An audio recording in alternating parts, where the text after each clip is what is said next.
this year.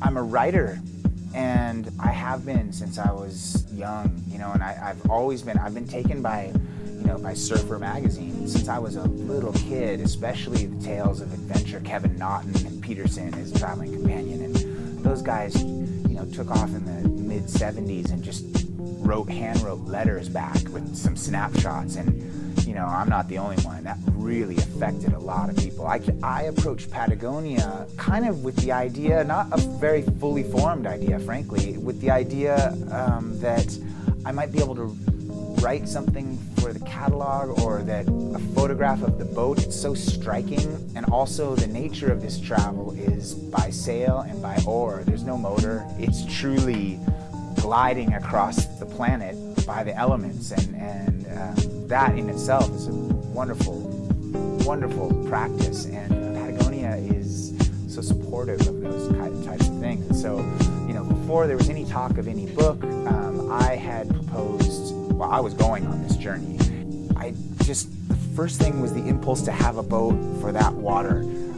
Naturally, the next thing was, then if you want the boat, then you have to build it, because you don't go to, you know, your local boat shop and get a 19th century style Shetland Isle beach boat. You have to build one. Once I discovered that the thing like functioned, that it worked, it was kind of like I just wanted to do more of the same. I was going on the journey with a kind of like a army sweater from the surplus store and a poncho, you know, and you know, some rain slicker for foul weather gear, and I thought that there might be a connection with Patagonia, because I share a lot of the vision of that company, and I was so supported.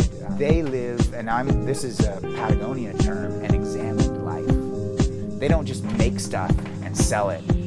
They think about the ways in which they make stuff, why they're making stuff. Why should you as a consumer want to buy it? And these are questions that need to be asked, and I believe many of us are asking them. We are asking them. But until you know to ask them, until you have that mindset to ask them, you just go to the store and buy stuff.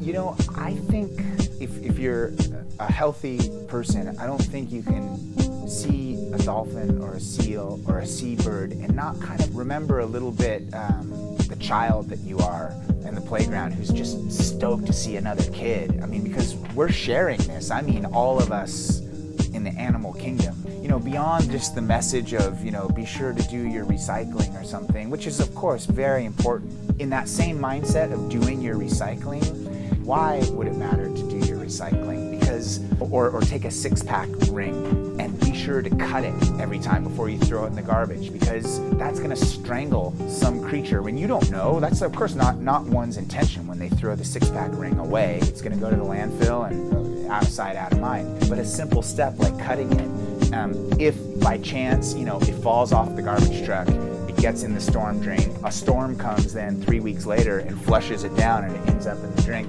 The current takes it 500 miles to a seal colony in Isla Guadalupe, Baja California, and you know, it ends up strangling a pup because it gets around its neck. And once you get on that train of thought, that's a way of being in the world. And I'm not saying it ends with either doing your recycling or cutting up your 6-pack container, you know, of the sodas or whatever it is. But awareness, I think, is hugely important.